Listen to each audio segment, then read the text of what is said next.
સંયમ અંગીકાર કરીએ ત્યારે ગુરુ ભગવાન જે હિત શિક્ષા આપે એનો અર્થ આટલો હોય કે હૈયામાં પ્રભુ શાસનને વસાવજો,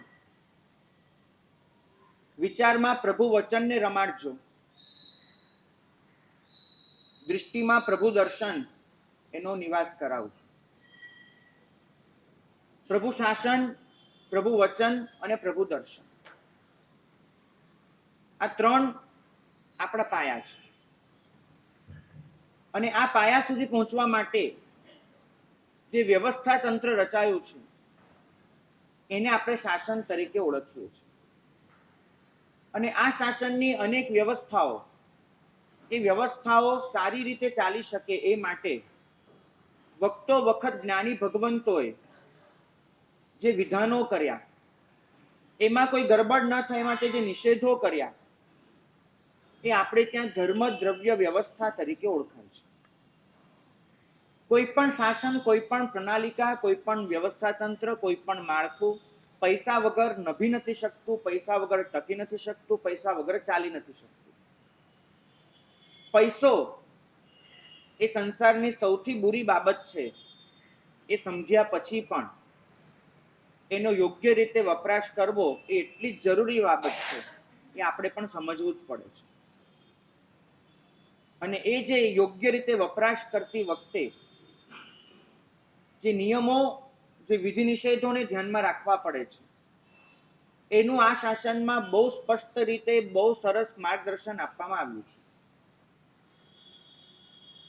મુખ્યત્વે આપણે ત્યાં ધર્મ દ્રવ્યના ખાતાઓ દેવ દ્રવ્ય, જ્ઞાન દ્રવ્ય, વૈયાવચ્ચ દ્રવ્ય અને સંઘ દ્રવ્ય આવી રીતે પાડવામાં આવ્યા છે.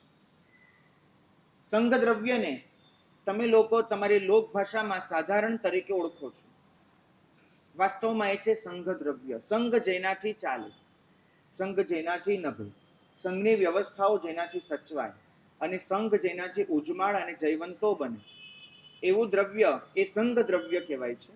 અને એ સંઘ દ્રવ્ય એને આજે લોક ભાષામાં સાધારણ તરીકે ઓળખવામાં આવે છે. વખતો વખત જ્ઞાની ભગવંતોએ જે દ્રવ્યમાં જરૂર હતી તે વધારવાનો ઉપદેશ આપ્યો.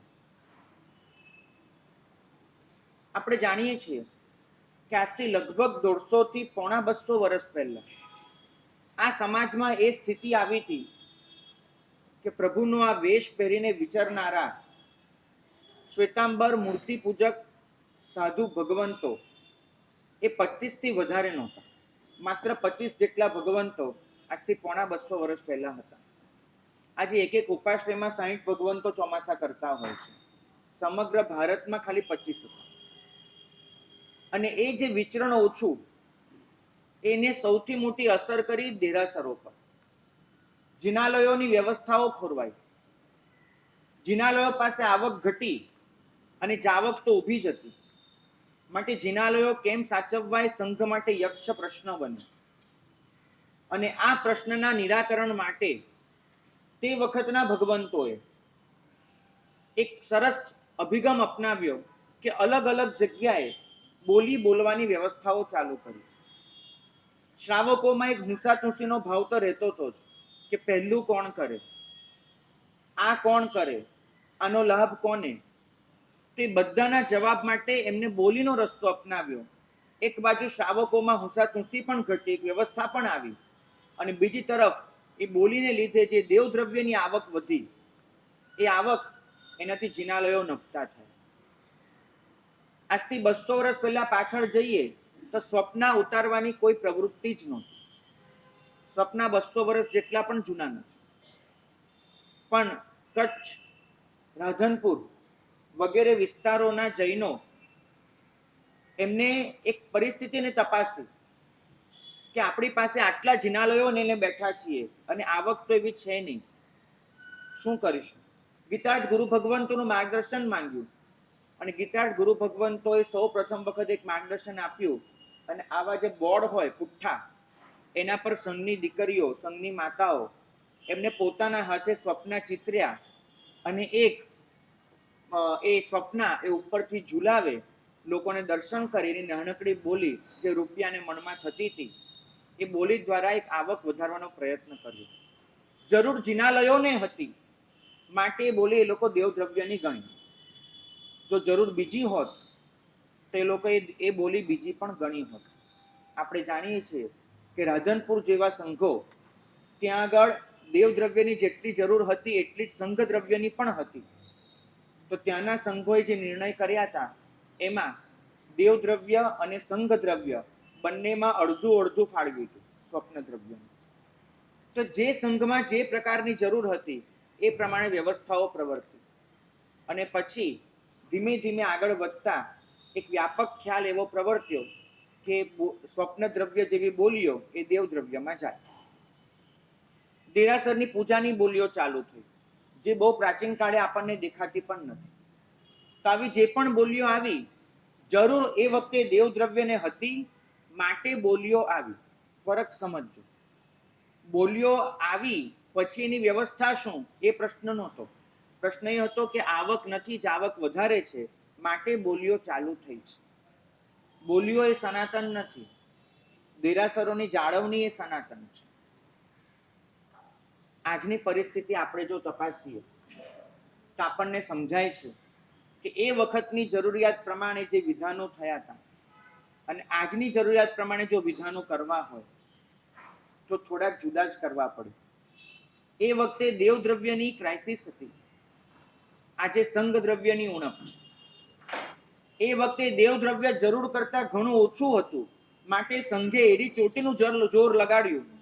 સાધુ ભગવંતોએ પાઠ પર બેસીને દેવદ્રવ્યના જબરજસ્ત ગુણગાન ગાયા.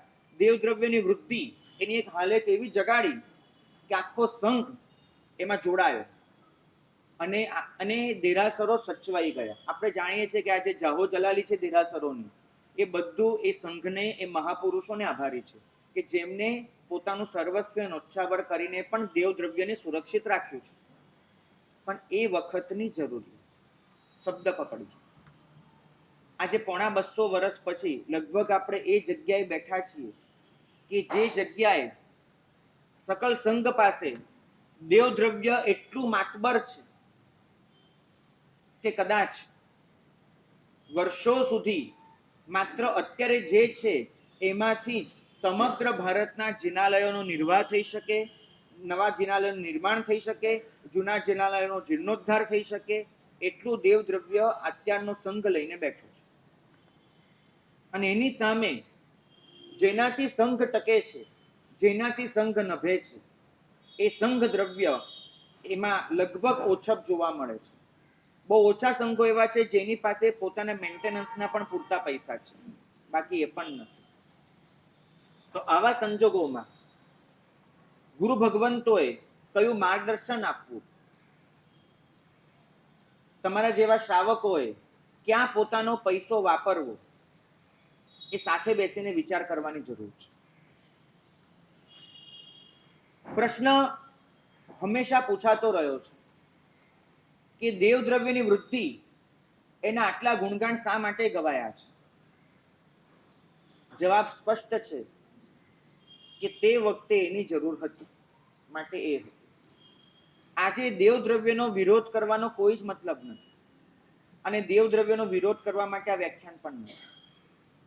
એક બાજુ કેટલાક સ્વચ્છંદી લોકો કે જેમને શાસ્ત્રની, પરંપરાની, પ્રણાલિકાની કોઈ સમજ નથી, એ યુવાનો એવું કહેતા થયા છે કે દેવદ્રવ્ય એને સાધર્મિકો માટે વાપરી નાખો, દેવદ્રવ્ય એનાથી ચેરિટી કરી નાખો, દેવદ્રવ્ય એને ઉપાશ્રયોમાં આપી દો, દેવદ્રવ્ય એનાથી પાઠશાલાઓ ચલાવી દો, દેવદ્રવ્ય એનાથી વિહારધામો બાંધી દો. બિલકુલ નહીં. આમાંની એક પણ વસ્તુ કરી શકાતી નથી. દેવદ્રવ્ય ક્યાં વાપરવું, કેમ વાપરવું, કેવી રીતે વાપરવું એના સ્પષ્ટ વિધાનો છે. એને આપણે ઓળંગી શકતા નથી. પ્રશ્ન એટલો છે કે આટલી મોટી સંખ્યામાં, જરૂરિયાત કરતા પણ મોટી સંખ્યામાં જો દેવદ્રવ્ય મોજૂદ છે તો અત્યારે સંઘનો પૈસો એ દેવદ્રવ્યમાં ઉમેર્યા જ કરવો એ વાજબી છે? પ્રશ્ન એ છે. જે છે એનો પહેલા આપણે સરસ રીતે ઉપયોગ કરીએ. ખરેખર જરૂર પ્રમાણે એને આપીએ, જ્યાં જરૂર છે જીર્ણોદ્ધાર વગેરેમાં ત્યાં એને વાપરતા થઈએ, અને મબલક હાથે છૂટા હાથે વાપરીશું ને તો પણ વર્ષો સુધી વાંધો ન આવે. એટલું મોટી સંખ્યામાં હજારો કરોડોમાં આપણે દેવદ્રવ્ય લઈને બેઠા છીએ. તો અભિગમ એટલો રાખવાની જરૂર છે કે એ દેવદ્રવ્યને સારી રીતે વાપરીએ, અને એટલો સમય એ દેવદ્રવ્ય એનો ઉપયોગ ચાલુ છે એટલો સમય, એ 5 વર્ષ 10 વર્ષ, આપણે અત્યારે જે પૈસો આવી રહ્યો છે દર વર્ષે, જે સકલ શ્રી સંઘ ઉદાર હાથે હજારો કરોડો વાપરી રહ્યો છે, એને આપણે સંઘ દ્રવ્યમાં લગાડી દઈએ, અને પરિણામે આ શાસનને, આ સંઘને એવી મજબૂતાઈ, એવી સ્ટ્રેન્થ આપી દઈએ કે જેને પરિણામે આપણે સદીઓ સુધી ચિંતા ન કરવી પડે. સંઘ એટલો સુરક્ષિત. દેવદ્રવ્યનો અટકાવ, દેવદ્રવ્યનો વિરોધ એ બિલકુલ વાજબી નથી. ખાલી વિચારવાની વસ્તુ છે કે અત્યારે જ્યાં ઘણું વધારે થઈ ગયું છે ત્યાંથી થોડોક પ્રવાહ પાછો વાળી અને જ્યાં ખરેખર જરૂર છે એ તરફ આપણે નીકને વેવડાવી દઈએ. એક ખેતરમાં 10 ગણું પાણી જાય છે, એક ખેતર કોરું પડ્યું છે, બંને ખેતર જો આપણા છે તો જરૂર એ છે કે જે ખેતર કોરું છે એને પાછું નવ પલ્લવિત કરી દઈએ. સંઘ દ્રવ્ય એ જ સંઘની આધારશિલા છે. સંઘ દ્રવ્ય એ જ સંઘની કોઈ પણ આરાધનામાં પૂરક પરિબળ છે, અને સંઘ દ્રવ્ય એ જ આપણા બધાનું પોષક તત્વ છે. આ 3 ઓળખાણ શાસ્ત્રીય શબ્દોમાં મેં તમને આપી. આધારશિલાનો મતલબ થાય છે કે એના વગર સંઘ ટકી જ નથી શકતો. પૂરક પરિબળનો મતલબ થાય છે કે એના વગર કોઈ કાર્ય થઈ નથી શકતું. પોષક તત્વનો મતલબ થાય છે કે ન મળે તો સંઘ ખૂબ માંદલો પડી જાય છે. જે આધારશિલા છે, જે પૂરક પરિબળ છે, જે પોષક તત્વ છે, એના તરફ આપણી ઘણી બધી ઉપેક્ષા છે. કારણ કે મહાત્માઓએ, આચાર્યોએ આ પાઠ પર બેસીને વખતો વખત દેવદ્રવ્યના એટલા ગુણગાન ગાયા છે. દેવદ્રવ્યની વૃદ્ધિ, પ્રભુનું પુણ્ય એ નામ પર મગજમાં એટલું ઉતાર્યું છે, કેમ કે જરૂર હતી માટે ઉતાર્યું છે. આપણા ચિત્તમાં વર્ષોથી એ જ વાત વહેતી આવી, અને પરિણામે આપણે એવું સમજતા થયા કે દેવદ્રવ્યમાં પૈસો વાપરીએ તો સૌથી વધારે લાભ, દેવદ્રવ્ય સિવાય પૈસો વાપરીએ તો ઓછો લાભ.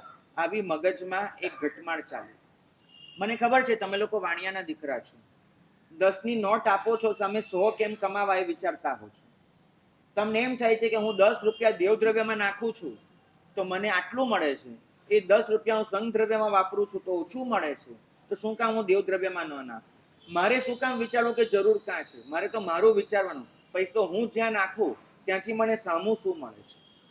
વાણીઓ પૈસો વાપરતી વખતે પણ લાભની ચિંતા કરે છે, અને માટે જ હું એટલા બધા શાસ્ત્રપાઠો લઈને આવ્યો છું કે જે દરેક શાસ્ત્રપાઠ એમ કહે છે કે એક અપેક્ષાએ દેવદ્રવ્ય કરતાં પણ સંઘ દ્રવ્યમાં વાપરવામાં તમને ઘણો વધારે લાભ છે. જો વાણિયાના દીકરા હો તો પણ સંઘ દ્રવ્યમાં વાપરજો, જો શાસનના રક્ષક હો તો પણ સંઘ દ્રવ્યમાં વાપરજો, જો શાસનના આરાધક હો તો પણ સંઘ દ્રવ્યમાં વાપરજો. પણ પહેલા સંઘ દ્રવ્ય કેમ જરૂરી છે એ સમજવાનો પ્રયત્ન કરીએ. લગભગ સંઘો અત્યારે સાધારણ દ્રવ્યની કટોકટીમાંથી પસાર થઈ રહ્યા છે, અને સાધારણ શબ્દને આપણે એટલો સાધારણ બનાવી દીધો છે કે સાધારણ એટલે જાણે આપણા મતે તદ્દન નજીવું અને નગણ્ય દ્રવ્ય છે. હું એટલે જ શાસ્ત્રીય શબ્દ વાપરું છું, સાધારણ નહીં વાપરું, સંઘ દ્રવ્ય જ કહીશ કે સંઘ દ્રવ્ય છે. એક દ્રવ્ય આપીને તમે દેવની પૂજા કરો છો, એક દ્રવ્ય આપીને તમે સંઘની પૂજા કરો છો. મારે તમને નિખાલસતાથી પૂછવું છે કે દેવ મોટા કે સંઘ મોટા? આ શાસનની વ્યવસ્થા શું કહે છે? દેવ મોટા કે સંઘ મોટો? સંઘ મોટો. કારણ કે તીર્થ તીર્થંકરને નમસ્કાર નથી કરતું, તીર્થંકર તીર્થને નમસ્કાર કરે છે. તીર્થ એટલે સંઘ છે, તીર્થંકર એટલે દેવ છે. તીર્થંકર માટેનું દ્રવ્ય દેવ દ્રવ્ય છે, તીર્થ માટેનું દ્રવ્ય સંઘ દ્રવ્ય છે. જો સ્વયં તીર્થંકર નમો તીર્થસ્થ કહીને તીર્થને નમસ્કાર કરતા હોય તો આપણે સમજવું જ પડે કે દેવ દ્રવ્ય કરતા સંઘ દ્રવ્યનો મહિમા ઘણો વધારે છે. સંવેગ રંગશાળા જેવા ગ્રંથો એ તો સ્પષ્ટપણે ફરમાવે છે કે જે સંઘમાં તમે બેઠા છો એ સંઘમાં સંઘ દ્રવ્યની જરૂર છે, પણ પધારનાર આચાર્ય ભગવાન અને બેસને સામે એમની પ્રેરણાને ઝીલનારો સંઘ એ સંઘ દ્રવ્યની ઉપેક્ષા કરે છે, અને દેવ દ્રવ્યમાં જરૂર ન હોવા છતાં પણ દેવ દ્રવ્યની વૃદ્ધિની જ વાત કરે છે, ને દેવ દ્રવ્ય વધારે છે. માફ કરજો, સકલ સંઘ સામે આવા શબ્દો વાપરવા પડે છે, પણ સંવેગ રંગશાળા સ્પષ્ટ ફરમાવે છે કે એ સાધુ ભગવંત, એ આચાર્ય ભગવંત અને એ સંઘ બધા દુર્ગતિમાં જાય છે. સીધો દુર્ગતિ શબ્દ લખી દીધું છે. કારણ કે જરૂર હતી સંઘ દ્રવ્યમાં, પણ પોતાની માન્યતા એ હતી કે દેવ દ્રવ્યમાં લાભ છે, માટે આચાર્ય ભગવંતે પણ એનું જ કથન કર્યું. સંઘે પણ એ જ પ્રેરણા ઝીલી. સંઘે આચાર્ય ભગવંતને અટકાવ્યા નહીં. આચાર્ય ભગવંતે એવું વિચાર્યું કે હું દેવ દ્રવ્ય વધારીશ તો મારું તીર્થંકર નામ કર્મ થશે, મને આમ થશે તેમ થશે. એમને પોતાની માન્યતા ન બદલી, પ્રભુની આજ્ઞા ન જોઈ અને દેવ દ્રવ્ય કર્યું. જરૂર ન હતી ત્યાં કર્યું અને જરૂર હતી સંઘ દ્રવ્યની, ત્યાં સંઘ દ્રવ્યની પ્રેરણા ન કરી. પરિણામે દેવ દ્રવ્યની વૃદ્ધિ થઈ, સંઘ દ્રવ્ય ઓછું થયું. તો એ આચાર્ય ભગવાન પ્રેરણાદાતા અને સંઘ બધા દુર્ગતિગામી લખ્યું છે. હું નથી ઈચ્છતો કે હું અને તમે દુર્ગતિગામી બનો. જો પ્રભુ આજ્ઞા એ તમને વહાલી હોય, તમારી માન્યતાઓ નહીં, તો તમારે સંવેગ રંગશાળાનો આ પાઠ ધ્યાનમાં લેવો જ પડશે. સ્પષ્ટ ફરમાવે છે સંવેગ રંગશાળા કે જે વખતે જે દ્રવ્યની જરૂર છે એ વખતે એ દ્રવ્ય આપી દેવું, એનાથી તીર્થંકર નામ કર્મનો બંધ છે. જે પ્રદેશમાં તમે ગયા છો, એ પ્રદેશમાં 500-600 જૈનોના ઘર છે પણ કે જિનાલય નથી, ત્યાં તમે દેવ દ્રવ્યમાં પૈસો આપો તો ત્યાં તીર્થંકર નામ કર્મનો બંધ છે. પણ જે પ્રદેશમાં તમે ગયા છો ત્યાં આગળ 500-600 આરાધકોને આરાધના કરવા માટે સારો ઉપાશ્રય નથી, ત્યાં તમે ઉપાશ્રયમાં આપો તો તીર્થંકર નામ કર્મનો બંધ છે, ત્યાં દેરાસરમાં નથી. આપણે ત્યાં ચોખ્ખા દ્રવ્યનો એવો મહિમા થઈ ગયો છે. પરિણામ એ આવે છે કે એક બાજુ દેવ દ્રવ્ય, જ્ઞાન દ્રવ્ય, વૈયાવત દ્રવ્ય મબલક હોવા છતાં પણ આપણે બધો જ બોજો સાધારણ પર નાખ્યો છે. એક પ્રશ્ન વિચારવાનો પ્રયત્ન કરજો. એક સાધુ ભગવંત અહીંયા પધારે છે, અહીંયા જિનાલયમાં સોનાની પ્રતિમા નથી. સાધુ ભગવંતને વિચાર આવે છે કે જિનાલયમાં એક સુવર્ણ પ્રતિમા હોવી જોઈએ. સંઘને પ્રેરણા કરે છે અને સંઘ એ પ્રેરણાને ઝીલી કોઈ 20 ગ્રામ, કોઈ 10 ગ્રામ, કોઈ 1 ગ્રામ સોનું લખાવે છે અને રંગે ચંગે રીતે કિલો ઉપર સોનું ભેગું થાય અને પ્રતિમાનું નિર્માણ થાય છે, માની લો. હવે આ ઘટનાને આજના સમયમાં કઈ રીતે જોશો? ખાસ આજના સમયમાં મને 4 વસ્તુ વિચારવા જેવી લાગે છે. પહેલું એ કે મબલક દેવ દ્રવ્ય જમા હોવા છતાં અને એ દેવ દ્રવ્યમાંથી શાસ્ત્રીય રીતે સોનાની પ્રતિમા ભરાઈ શકે એમ હોવા છતાં શા માટે લોકો પાસે પૈસો ઉઘરાવવો? આ પહેલો પ્રશ્ન છે. બીજો પ્રશ્ન કે જે લોકોએ અત્યાર સુધી દેવ દ્રવ્યની બોલી બોલેલી છે એ લોકોએ ઓલરેડી પૈસો એના માટે જ આપ્યો છે કે સંઘ આવી રીતે પ્રભુ ભક્તિના અદ્ભુત કાર્યો કરી શકે. તો એ લોકોનો પૈસો બેંકમાં પડ્યા રે વપરાયા વગરનો, એ લોકોની ભાવના જે હતી ભાવનાને કોઈ નજરમાં ન લે અને તમે નવો પૈસો ઉઘરાવો તો જે દાતાઓ ઓલરેડી પૈસો આપી ચૂક્યા છે એમનું શું? આ બીજો પ્રશ્ન છે મારો. ત્રીજો પ્રશ્ન કે સંઘની ઘણી વ્યવસ્થાઓ સીધાતી હોય અને સીધાતી વ્યવસ્થાઓ સામે નજર ન કરીએ અને લોકોનો પૈસો એ સોનાની પ્રતિમામાં તાણી જઈએ અને સંઘના ટ્રસ્ટીઓને, સંઘના આરાધક વર્ગને સતત ચિંતા રહે કે સંઘ ચલાવવો કઈ રીતે, આના માટે જવાબદાર કોણ? ચોથો પ્રશ્ન કે જે દેવદ્રવ્ય બેંકમાં જમા પડ્યું છે એ દેવદ્રવ્ય પર આજે સરકારની પૂરેપૂરી નજર છે. ગમે ત્યારે કાયદો લાવી એ દેવદ્રવ્ય લઈ જશે એવી આપણને પૂરી શક્યતા દેખાય છે. જૈન શાસનનું સૌભાગ્ય ગણો કે પુણ્ય ગણો કે આપણા વકીલો એડી ચોટીનું જોર લગાવીને એ કાયદાને ન આવે એના માટે પૂરો પ્રયત્ન કરે છે. મહારાષ્ટ્ર સરકાર કોરોનામાં લાવું કરતી હતી ને માંડ અટકાવી છે. હવે જો બીજી મહામારી આવે તો કોઈને અટકાવી શકે એવી તાકાત છે નહીં, એ પતી જવાનું છે. એક બાજુ સરકારનો ડોળો છે, બીજી બાજુ લોક વર્ણ એ માનીને બેઠું છે કે જૈનો આવી રીતે મબલક લઈને બેઠા છે. ત્રીજી તરફ એ પણ આપણી સામે તકલીફ છે કે બેંકમાં જે પૈસો છે એ પૈસો ક્યાં વપરાય છે એ પણ એક વખત જોવા જેવું છે.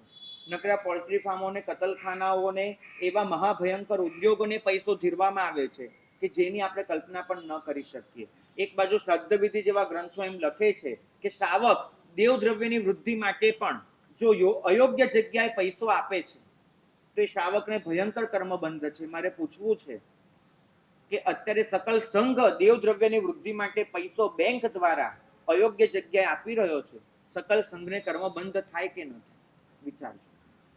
એના સામે આવી મબલક મૂડી જમા હોવાને લીધે તમે સંગે જોજો કે કેટલા અનર્થો અને અનાચારો વધી રહ્યા છે. જ્યાં પૈસો છે ત્યાં લોકોની નજર એના પર પડવાની જ છે. એ પૈસાના વહીવટમાં ઘણું દુર્લક્ષ્ય થાય છે. સૌથી મોટી તકલીફ, વહીવટ તો સંઘનો ટ્રસ્ટીએ કરવો જ પડે, અને ટ્રસ્ટીઓ પાસે સાધારણ દ્રવ્યનો પૂરતો પૈસો ન હોય, પરિણામે એ લોકોએ ઘસાતા દેવદ્રવ્યની લોન લેવાની, આમ કરવાનું તેમ કરવાનું, અનેક માર્ગો કાઢવા પડે. એક વખત દેવદ્રવ્યની લોન લીધી, એને ચૂકવી શકાય એવી શક્યતા ઓછી થતી જ જાય, કેમ કે દર વર્ષે ઉમેરાતું જાય, અને પરિણામે એ ટ્રસ્ટીઓ, એ સંઘ બધા દેવદ્રવ્યના ખાડામાં જતા જાય. અને એ ટ્રસ્ટીઓ સામે આપણે બાંયો ચડાવીને ઊભા રહીએ, તમને વહીવટ નથી આવડતો, તમને આમ, તમે દેવદ્રવ્યનું રક્ષણ નથી કરતા, ભક્ષક છો, આમ છો, તેમ છો. મારે એ પૂછવું છે કે ટ્રસ્ટીઓએ દેવદ્રવ્યની લોન લેવી પડે, એના માટે જવાબદાર કોણ? સંઘ પોતે. તમે, હું જે વાત કરું છું ને માત્ર ગોવાલિયા ટેન્કની 4 દિવાલોમાં નહીં વિચારતા. ગોવાલિયા ટેન્ક સંઘનું પુણ્ય છે, બળભાગી. તમે લોકો બધા દેવલોકના ઇન્દ્રની જેમ જીવનારા છો, માટે અહીંયા પૈસો સાધારણ પણ પૂરતો વેવડાવો છો, પણ ખાલી બહાર નીકળો અને મુંબઈના અને મુંબઈ બહારના સંઘોની દશા જુઓ તો સમજાશે કે સંઘ દ્રવ્ય માટે સંઘો, માફ કરજો આ શબ્દ વાપરું છું, વલખા મારે છે. કેમે કરીને એ લોકોને 2 છેડા ભેગા જ નથી થતા. પરિણામ એ આવે છે, આપણી કમનસીબીની વાત કરું, એક સંઘમાં ચોમાસું કરીને આવ્યો છું, એ સંઘમાં સાધ્વી મહારાજના ઉપાશ્રયમાં ભરપૂર પાણી પડે. સંઘને એટલી રિક્વેસ્ટ કરી, ટ્રસ્ટીઓ મારી પાસે મને કરગરી ગયા કે સાહેબ અમારી પાસે રિપેરિંગના પૈસા જ નથી, અમે શું કરીએ? મને કે તમે દેવદ્રવ્ય વાપરવાની છૂટ આપો છો? મેં હું કોઈ કાળે ન આપું. મને કે બીજું શું કરીએ અમે લોકો? મેં મારાથી થતી એટલી તાકાત લગાડી અને એ કરાવી આપ્યું. પણ પ્રશ્ન એ હતો કે આવી રીતે પાણી પડે, એને મરમ્મતના પૈસા ન હોય, પણ એ પાણી પડ્યું, સામાન બગડ્યો, સધીમાં લખ્યા, પડી ગયા, એમને વાગ્યું, એ વાગ્યા પછી આપણી પાસે વૈયાવચના પૈસા છે એમની સારવાર કરવાના. પડે નહીં એના પૈસા નથી આપણી પાસે, પણ એકવાર પડી જાય સાધ્વીજી, પછીના પૈસા છે કે આપણે વૈયાવચથી એ કામ કરી શકીશું, કે એમની સારવાર કરાવી શકીશું. તમે વિચારો કે આપણે કઈ સ્થિતિમાં પહોંચી ગયા છે કે જેના વગર ચાલતું જ નથી, એ દ્રવ્ય માટે દરેક સંઘે વલખા મારવા પડે છે. શાસ્ત્રો તો બધા દ્રવ્યોનું મહત્વ એક સરખું ફરમાવે છે.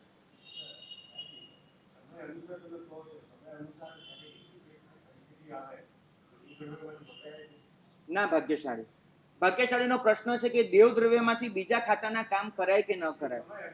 સમય અનુસાર પણ નથી થતું. સમય અનુસાર ભાગ્યશાળી એક જ કામ થઈ શકે છે કે તમારા ખિસ્સાના 10 રૂપિયા ક્યાં વાપરવા. મારો પ્રશ્ન એના માટે છે.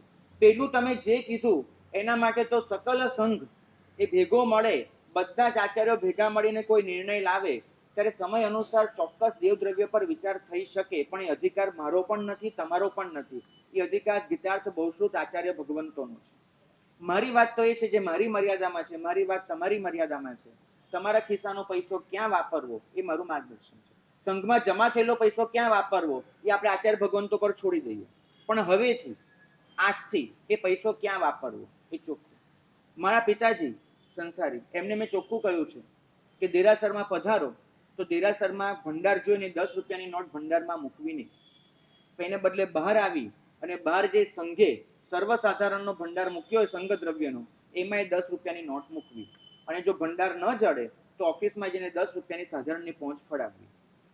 તો હું દેવદ્રવ્યનું શું કરવું એ વિધાન નથી કરી શકતો, પણ અત્યારે પૈસો ક્યાં ખર્ચવો એ ચોક્કસ કહી શકું છું. તો મારી વાત એની છે. વસ્તુ એ છે કે આવકના સ્ત્રોત દેવદ્રવ્યમાં બહુ વધારે છે, કારણ કે એ વખતે એટલી જરૂર હતી એટલે શાસ્ત્રકાર ભગવંતો વધારતા જ ગયા, વડીલો એમાં ઉમેરતા ગયા. અને એની સામે સંઘ દ્રવ્યની એ વખતે એટલી જરૂર ન હતી. કારણ તમને સમજાવો. આંબિલ શાળા જેવા કોઈ જ પ્રકલ્પો નહોતા. લોકો ઘરે ઘરે જ આંબિલ કરતા હતા. સંઘમાં આંબિલ શાળા હોય એવું કદાચ 70 વર્ષ પહેલા કોઈ ભગવંતે વિચાર્યું પણ નહીં. આંબિલ શાળા નહોતી, પાઠશાળાઓ નહોતી. હું પોતે મારી વાત કરું તો પાઠશાળા નહોતી અમારા સંઘમાં. કારણ કે મા બાપ પોતે ઘરે જ ભણાવતા હતા, અથવા બહુ તો સાધુ સાધ્વી પાસે જઈને ભણી લે, અથવા તો કોઈ વડીલ શ્રાવક શ્રાવિકાઓ ભણાવી દે ઉપાશ્રયમાં. પાઠશાળા જેવું કોઈ તંત્ર જ ન હતું આંબિલ શાળાની, પાઠશાળાની. ત્રીજા નંબરે કોઈ ઉકાળેલા પાણીનું ખાતું નહીં. પાણી લોકો ઘરે ઘરે જ ઉકાળેલું પીએ. સાધુ ભગવંતો ઘરેથી વોરી લે, ઉકાળેલા પાણીની કોઈ જવાબદારી નહીં. ચોથું, આવી રીતે રસોડા ચાલે એવા કોઈ રસોડા નહીં. કારણ કે શ્રાવકો બહારગામથી વંદન કરવા આવે. હું ભાવનગરની વાત કરું. ભાવનગરમાં અમે લોકો પ્રવેશ કરીએ, સાવ અજાણ્યો સાધુ પ્રવેશ કરે. પ્રવેશના દિવસે જ ઓછામાં ઓછા 30 શ્રાવક એની પાસે આવે અને લખાઈ જાય, સાહેબ એકમ મારી, બીજ મારી, ત્રીજ મારી, ચોથ મારી. આ દિવસે જે પણ શ્રાવકો આવે એને અમારા ઘરે મોકલજો, અમારા ઘરે સાહેબ લાભ આપજો. પછી એક શ્રાવક આવે કે 30 આવે, સંઘને રસોડું કરવું જ ન પડે. સાધુ ભગવંતને કોઈ પણ ઉપયોગ આપવો હોય ગ્લાનતાને લીધે, વૃદ્ધતાને લીધે, તો ઘરે જ ઉપયોગ અપાઈ જાય, રસોડાનો ખર્ચો જ નીકળી જાય.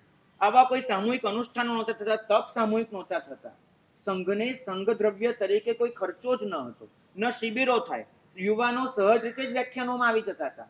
ન વ્યાખ્યાનોમાં પ્રભાવ ના કરવી પડે, કારણ કે લોકો કંઈક પ્રભાવ મેળવવા માટે આવતા હતા, પ્રભાવના મેળવવા નહોતા આવતા. પ્રભુની વાણીનો પ્રભાવ ઝીલવા આવતા હતા, પ્રભાવના માટે નહોતા આવતા. સામૂહિક અનુષ્ઠાનો નહીં, સામૂહિક શિબિરો નહીં, વાચનાઓ નહીં, વ્યાખ્યાનો નહીં. સંઘને સંઘ દ્રવ્યના નામ પર કોઈ ખર્ચો જ ન હતો. મહેતા મુનિમના પગાર વર્ષો સુધી મેં જોયું છે ભાવનગર વગેરે સંઘોમાં, કે તમારા જેવા શ્રાવકો એ સંઘને વિનંતી કરે કે મારે 12 જણનો સ્ટાફ છે, એને બદલે હું 13 જણનો સ્ટાફ ગણીશ, સંઘના એક કાર્યકરનો પગાર હું આપી દઈશ. પરિણામે સંઘે વહીવટ જ ન કરવો પડે. અમે એવા કેટલાય ગામો જોયા છે જ્યાં સંઘે એક પણ માણસનો પગાર ચૂકવવાનો હોતો નથી. સંઘના વરિષ્ઠ શ્રાવકો એ જ એક જણનો પગાર ઉપાડી લે. પરિણામે સંઘ દ્રવ્ય જો પેદા જ ન કરવાનું હોય તો શા માટે સાધુ ભગવંતો સંઘ દ્રવ્યની આવક વિશે વિચારે? જરૂર જ નહીં હતી. માટે સાધુ ભગવંતો પ્રેરણા નહોતા કરતા, માટે સાધારણ ખાતાના ગ્રંથો નથી લખાયા, સંઘ દ્રવ્યની ઉછામણીઓ નથી, સંઘ દ્રવ્યના પ્રકલ્પો નથી. પાછળથી સંઘ દ્રવ્યની જ્યારે જરૂર ઊભી થઈ, થોડીક જ જરૂર હતી, માટે 2 જ આવક રહી સંઘ દ્રવ્યની મુખ્યત્વે ગણો તો. 1 કાયમી ફંડ, એનું જે નાનું નાનું વ્યાજ આવે, અને 2 કે ચોમાસામાં સંઘ ટીપ કરે અને ટીપમાંથી આખા વર્ષનો નિર્વાહ કરે. સાધારણ ખાતાની 2 જ આવક બચી. અને એની સામે આજની પરિસ્થિતિ વિચારો, એવી કઈ વસ્તુ છે, મને એક વસ્તુ એવી દેખાડો કે જેમાં સંઘ દ્રવ્યની જરૂર નથી પડતી. એવી કઈ વસ્તુ છે? અરે તમારે ત્યાં તો તમે અહીંયા આવો છો ને, પગ લૂછનિયા પર પગ લૂછો છો ને, એ પગ લૂછનિયા તમે લોકો જાતે મૂકતા નથી, એ પણ સંઘે પોતાના પૈસાથી ખરીદવા પડે છે. અહીંયા એક વસ્તુ એવી નથી કે જે શ્રાવક સહજ રીતે મૂકી જતું હોય. બધું જ સંઘે ખરીદી કરવી પડે. જે ફિનાઇલનો બાટલો હોય, તમારા બેસવાની ખુરશીઓ હોય, ખુરશી પર બેસનારો માણસ 3 વર્ષે વિચાર નહીં કરે કે 3 વર્ષથી ખુરશી વાપરું છું, મારા તરફથી એક ખુરશી લાવીને ઉપાશ્રયમાં મૂકી દઉં. બધું જ સંઘે કરવાનું છે. એક વસ્તુ એવી નથી, તમે આ પૂજા કરવા આવો ત્યારે તમે જે પાણીથી પગ ધુવો છો ને, એ પાણી પણ સંઘે મૂકવું પડે છે. એની પણ વ્યવસ્થા સંઘે કરવાની છે. આંબિલ ખાતામાં તમે વાપરવા બેસી જાઓ, તમે ભાણે બેઠા ને ખાલી 5 મિનિટ મોડું થશે ને, ઓફિસમાં જઈને ફરિયાદ કરશો કે 5 મિનિટ મારે એમને બેસવું પડ્યું. તમને માણસો પણ તાત્કાલિક જોઈએ છે, તે પ્રમાણે સ્ટાફ રાખવો પડે, આ કરવું તે કરવું. સગવડોની અપેક્ષા વધી છે. અહીંયા આવો, તમને જમીન ચોખ્ખી જોઈએ છે, અહીંયા આવો આ બધું પાથરેલું જોઈએ છે, ખુરશી મૂકેલી જોઈએ છે, પાટ પર બધું પાથરેલું જોઈએ છે. કોણ કરે છે? બધું સ્ટાફ કરે છે. એક જરૂર એવી નથી રહી કે જે સંઘ દ્રવ્ય વગર ચાલતી હોય. આંબિલ શાળા વગર આંબિલો થવાના નથી, પાઠશાળાઓ વગર તમારા છોકરા ભણવાના નથી, ઉપાશ્રયો વગર સંઘ ચોમાસું કરાવી શકવાનો નથી, ઉકાળેલા પાણી વગર તમે પોતે જ કશું કરી શકવાના નથી. રસોડા ચલાવવા પડે એવી ગમે તેટલી ના મરજી હોય તો સ્થિતિ આવી ગઈ છે. સામૂહિક અનુષ્ઠાનો, સામૂહિક તપ વગર કોઈ જલ્દી તપ નથી કરતું. શિબિરો ન રાખો, લોકો આવતા નથી. અનુષ્ઠાનો ન રાખો, સંગીતકાર ન બોલાવો. સંગીતકારની જ વાત કરું, મારા જિંદગીના પહેલા 5 વર્ષ સુધી, 5 વર્ષ કહું છું, મેં એક પણ કાર્યક્રમમાં સંગીતકારને જોયા ન હતા. શ્રાવકો જ હવે તે બેઠા હોય અને શ્રાવકો જ પ્રભુ ભક્તિ કરાવે, લોકોને ગમતું હતું. હવે તો એવા નથી જોઈતા, એકદમ હાઈફાઈ સંગીતકારો આવે, બધી ચાલતું હોય તો જ તમે અંદર જે ભક્તિના ભાવ જ તમને તો આવે છે. કોઈ વ્યવસ્થા એના વગરની નથી રહી કે જે સંઘ દ્રવ્ય વગર ચાલતી. અને સામે આપણી વ્યવસ્થાઓ જુઓ, આપણા કોઈ પણ અનુષ્ઠાનો થાય એમાં સંઘ દ્રવ્યનો મબલક ઉપયોગ થાય. જાજમ પથરાય સંઘ દ્રવ્યની, સંગીતકાર આવે સંઘ દ્રવ્યના, માઇક સાઉન્ડ હોય સંઘ દ્રવ્યનું, મંડપ નખાય સંઘ દ્રવ્યનો, ડેકોરેશન થાય સંઘ દ્રવ્યનું, કાર્યક્રમ પછી કેટરસમાં જમવા જાઓ, કેટરસ સંઘ દ્રવ્યનું, બધું જ સંઘ દ્રવ્યનું હોય. અને એક કાર્યક્રમમાં જે ઉછામણી થાય બધી દેવ દ્રવ્યની. તમે વિચાર કરો, ખર્ચા બધા સંઘ દ્રવ્યના, અને એ કાર્યક્રમમાં આપણે જે ઉછામણીઓ કરી એ બધી દેવ દ્રવ્યની. આવક બધી દેવ દ્રવ્યમાં, જાવક બધી સંઘ દ્રવ્યમાં. કોઈ પણ સંઘ 2 છેડા મેળવે કઈ રીતે? જે લોકો ટ્રસ્ટીઓના માથે આરોપ મૂકતા હોય ને કે ટ્રસ્ટીઓ ગેરવહીવટ કરે છે, એ બધાને ખાસ કહેવાનું કે તમે પોતે આવીને વહીવટ સંભાળો. ખાસ કહી દેવું.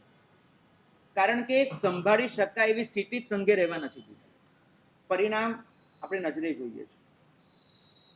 એક વસ્તુ માનજો, નવી પેઢી એને જો ઉપાશ્રય સાથે જોડવી હશે, ધર્મ સાથે જોડવી હશે, સંઘ દ્રવ્ય વગર આપણો છૂટકો જ નથી. એક જ દ્રવ્ય એવું છે કે જેમાંથી તમે એવા પ્રકલ્પો યોજી શકો છો કે જેના લીધે બધા જોડાય.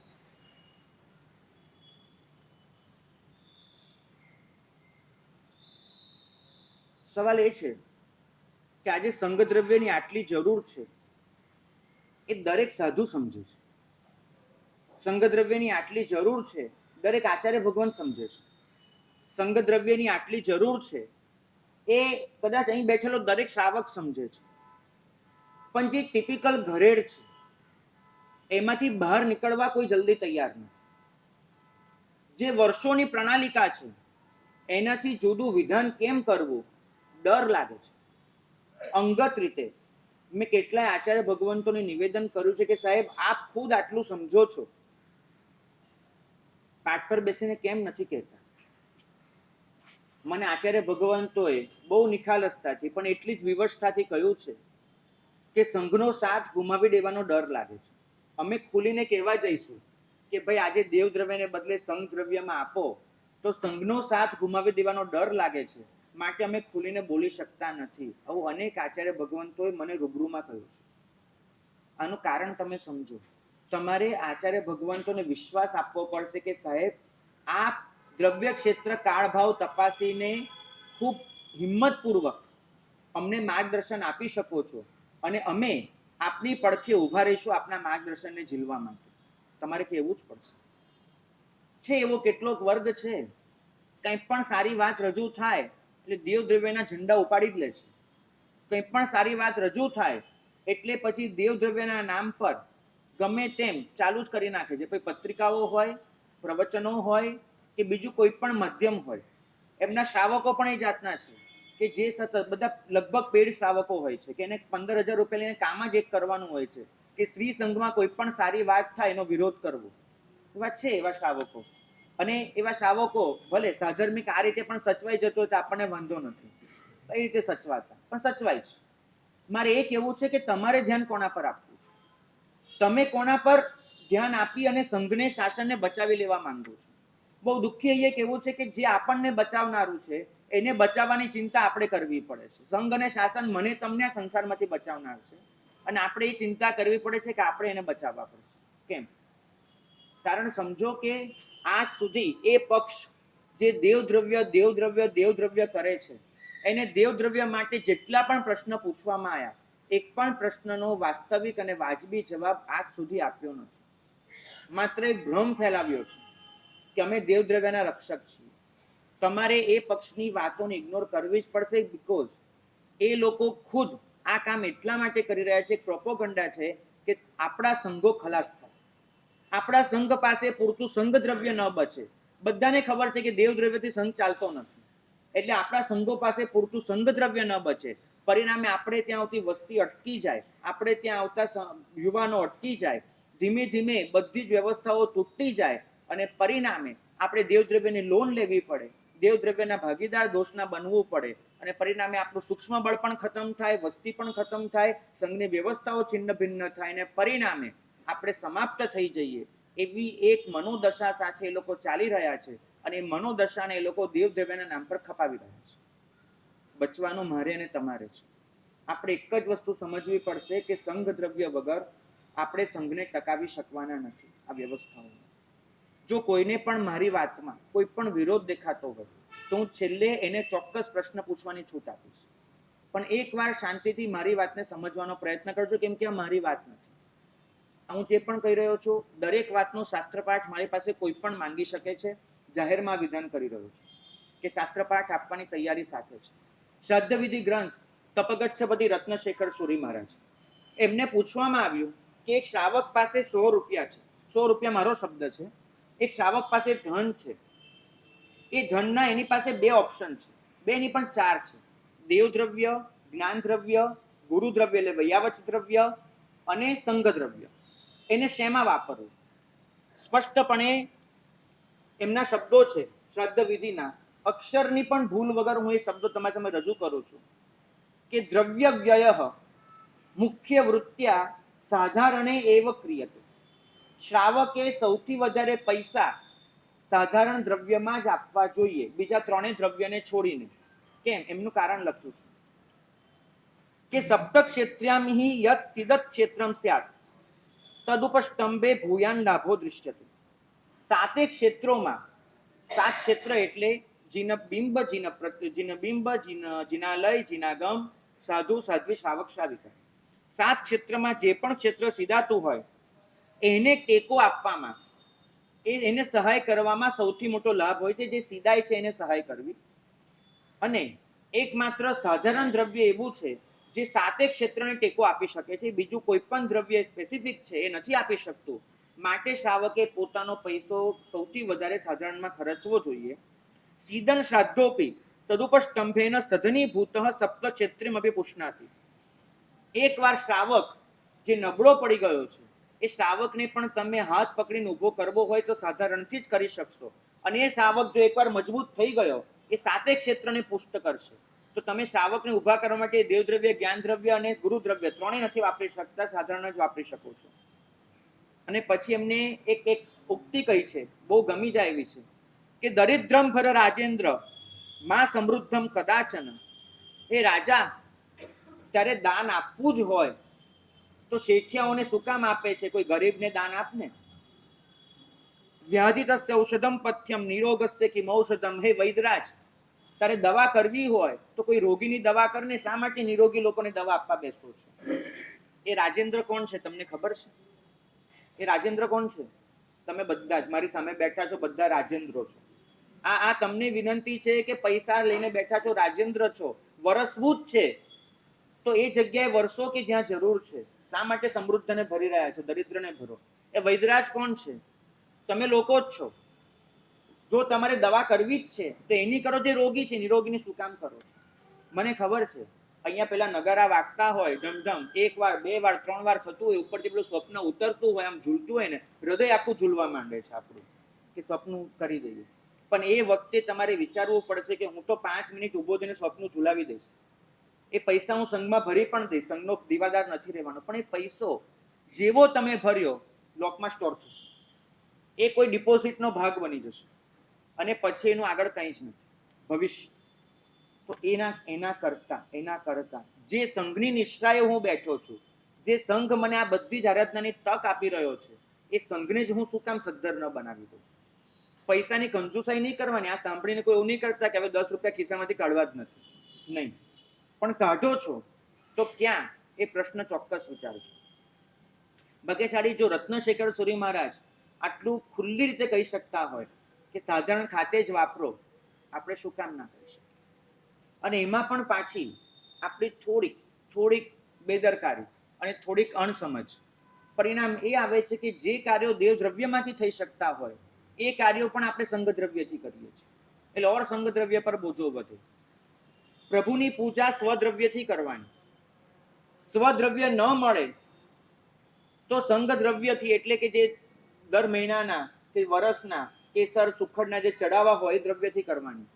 અને એ પણ ન મળે તો દેવ દ્રવ્યથી કરવાની. આપણે સાધારણને વચ્ચે લઈ આવીએ છીએ. પૂજારીના પગાર સાધારણથી કરીએ, દેરાસરની સામગ્રી સાધારણમાંથી મંગાવીએ. પરિણામ બે આવે. એક તરફ દેવાધિદેવ શુદ્ધ દ્રવ્યના અધિકારી હોય, 16,000 રૂપિયા ચંદન બજારમાં મળે, આપણે 2,000ના ચંદનથી પૂજા કરીએ, કારણ કે સાધારણમાં 2,000થી વધારે હોય નહીં, 16,000ની કેપેસિટી ન હોય. છતે પૈસે, આગળ કહેવત પૂરી નહીં કરું, માફ કરજો, પણ છતે પૈસે આપણે દેવાધિદેવને શુદ્ધ પૂજાથી પણ વંચિત રાખીએ છીએ, કેમ કે દેવ દ્રવ્યથી પૂજા નથી કરતા.